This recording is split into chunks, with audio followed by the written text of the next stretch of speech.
Hello दोस्तों, DYT शिक्षा channel में आप सभी का स्वागत है। आज हम देखेंगे ट्री से संबंधित एक प्रमेय। तो स्टार्ट करते हैं प्रमेय। n शीर्षों सहित एक ट्री n-1 कोरे रखता है। तो देखते हैं इसकी उत्पत्ति। हम लोग मान के चलते हैं कि T n शीर्षों सहित एक ट्री है। हम लोग जानते हैं कि ट्री कोई परिपथ नहीं रखता है। फ्रेंड्स, अगर आप लोग ट्री के डेफिनेशन वाले वीडियो नहीं देखे हैं तो उसका लिंक मैं डिस्क्रिप्शन बॉक्स में डाल दी हूँ, आप वहां से जाकर देख सकते हैं। ओके, तो स्पष्टतः टी में कोई परिपथ नहीं है। अब हम लोग इस प्रमेय की उत्पत्ति शीर्षों की संख्या पर आगमन विधि के प्रयोग से करेंगे। ओके, यदि हम लोग n=1 लेंगे तो टी का कोई कोर नहीं है, क्योंकि एक ट्री में कोई परिपथ नहीं होता है।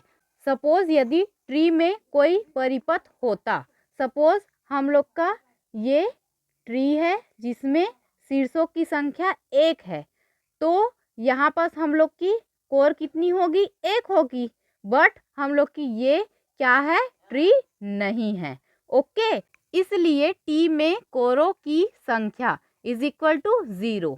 0 को हम लोग लिख सकते हैं 1 - 1 इस 1 की जगह हम लोग क्या लिए हैं? n, क्योंकि हम लोग का क्या है? n =1 - 1। ओके, यदि हम लोग n=2 लेते हैं तो t का केवल एक कोर है। यहाँ पर सपोज हम लोग का 2 शीर्ष वाला ट्री बनाते हैं, ये हम लोग का ट्री है, तो इसमें कोर की संख्या कितनी दिख रही है आप लोग को? 1। ओके, इसलिए टी में कोरों की संख्या =1। =1 को हम लोग लिख सकते हैं 2 - 1 2 की जगह हम लोग लिखे n, क्योंकि n क्या लिए हैं? 2। ओके, और -1। अतः हम लोग का यह प्रमेय सत्य है। कब सत्य है? जब n=1 है और n=2 है। ओके, अब हम लोग मान के चलते हैं कि n शीर्षों से कम शीर्ष रखने वाले सभी ट्री के लिए प्रमेय सत्य है। फ्रेंड्स, हम लोग मान लेते हैं कि n शीर्षों से कम शीर्ष रखने वाले जितने भी ट्री है उसके लिए प्रमेय सत्य है। अब हम लोग n शीर्षों सहित एक ट्री पर विचार करेंगे। ओके फ्रेंड्स, हम लोग क्या जानते हैं कि एक ट्री में शीर्षों के प्रत्येक युग्म के बीच एक और केवल एक पथ होता है। सपोज ये हम लोग का ट्री है,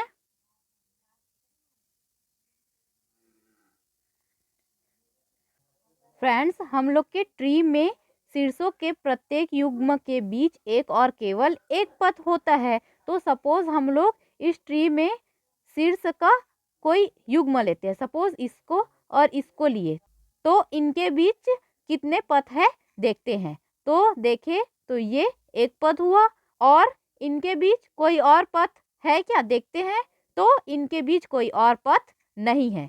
सपोज हम लोग इन शीर्ष का युग्म लेते हैं, तो इनके बीच पथ कितने हैं देखते हैं। तो इनके बीच पथ 1 है, और कोई इनके बीच पथ है क्या? नहीं है। तो हम लोग का ट्री में शीर्षों के प्रत्येक युग्म के बीच क्या? केवल एक और एक पथ होता है। सपोज हम लोग इस ट्री में कोई एक कोर को हटा देते हैं, सपोज हम लोग इस कोर को हटा देते हैं, तो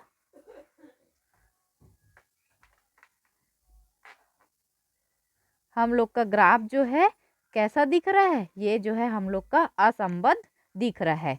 तो हम लोग यदि टी से एक कोर सपोज ई के =vi, vj को हटा दे तो हम लोग का ग्राफ जो है क्या हो जाएगा? असंबद्ध हो जाएगा। ओके फ्रेंड्स, आगे टी से हम लोग कोर ई के को हटा देंगे तो t - e के ठीक 2 घटकों सपोज t1 व t2 से निर्मित होता है। ओके, इस ट्री में से हम लोग इस कोर को हटा देंगे तो हम लोग का ट्री 2 घटक t1 और t2 में परिवर्तित हो जाता है। ओके फ्रेंड्स, चूंकि हम लोग की टी में कोई परिपथ नहीं है। फ्रेंड्स, हम लोग टी में से कोर ई के को हटा देंगे तो हम लोग के घटक t1 तथा t2 में भी कोई परिपथ नहीं होगा। अतः हम लोग का घटक t1 व t2 दोनों क्या होंगे? ट्री होंगे।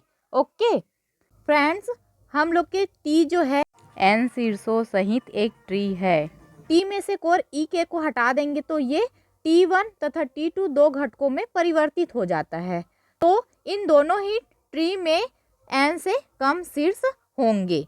ओके, हम लोग मान लेते हैं कि N1 और N2 जो कि कैसे है, N से लेस देन है। T1 और T2 में क्रमशः शीर्षों की संख्या है, इसलिए हम लोग का N1 और N2 को हम लोग ऐड करेंगे तो वो किसके इक्वल होगा, N के इक्वल होगा। इसको इक्वेशन 1 दे देते हैं। यह प्रमेय T1 व T2 दोनों में मान्य है। क्यों मान्य है? क्योंकि हम लोग मान के चले थे कि N शीर्षों से कम शीर्ष रखने वाले उन सभी ट्री के लिए यह प्रमेय सत्य है। तो T1 और T2 दोनों में शीर्षों की संख्या कैसी है, N से कम है, इसलिए T1 और T2 दोनों में यह प्रमेय मान्य है। ओके फ्रेंड्स, हम लोग के T1 और T2 दोनों में यह प्रमेय मान्य है, इसलिए T1 में कोरों की संख्या इज इक्वल टू क्या होगा, N1 माइनस 1 तथा T2 में कोरों की संख्या क्या होगा, N2 माइनस 1। इसलिए T1 तथा T2 दोनों में कोरों की संख्या, इन दोनों को हम लोग ऐड कर देंगे तो होगा N1 plus N2 minus 2 is equal to N1 plus N2 हम लोग के किसके इक्वल है, N के इक्वल है। हम लोग किसका यूज किए हैं, समीकरण 1 का, उसको यहाँ साइड में लिख दीजिए और ये माइनस 2। ओके, यदि हम लोग के टी में से जो कोर हटाए हैं ई के, उसको हम लोग वापस प्रतिस्थापित कर देंगे तो हम लोग के टी में कोरों की संख्या, इसमें हम लोग 1 ऐड कर देंगे तो हम लोग का होगा N माइनस 1। अतः हम लोग का यह प्रमेय N के सभी मानों पर लागू होता है। अतः टी ठीक N माइनस 1 कोरे रखता है। ये हम लोग का प्रूफ हो गया। ओके फ्रेंड्स, मुझे बहुत सारे कमेंट आ रहे थे कि आप बहुत लेट में वीडियो अपलोड करते हो करके, तो मैं यहाँ इस वीडियो में बताना चाहती हूँ कि जब मैंने वीडियो बनाना स्टार्ट किया था तो वह लॉकडाउन का समय था। तब मैं अपने स्टडी के साथ वीडियो भी अपलोड करती थी। अब मैं अपने स्टडी के साथ साथ ट्यूशन क्लासेस भी लेती हूँ, जिसके कारण मुझे बहुत कम समय मिलता है। तो जैसे ही मुझे समय मिलता है मैं आप लोग के लिए वीडियो लेकर आती हूँ।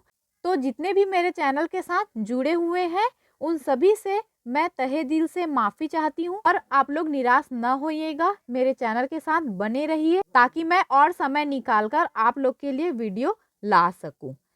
आज का वीडियो अच्छा लगा होगा तो लाइक कीजिए, अपने दोस्तों को शेयर कीजिए और जो इस चैनल को सब्सक्राइब नहीं किए हैं वो सब्सक्राइब कीजिए। नेक्स्ट वीडियो में हम लोग ट्री से संबंधित एग्जाम्पल देखेंगे।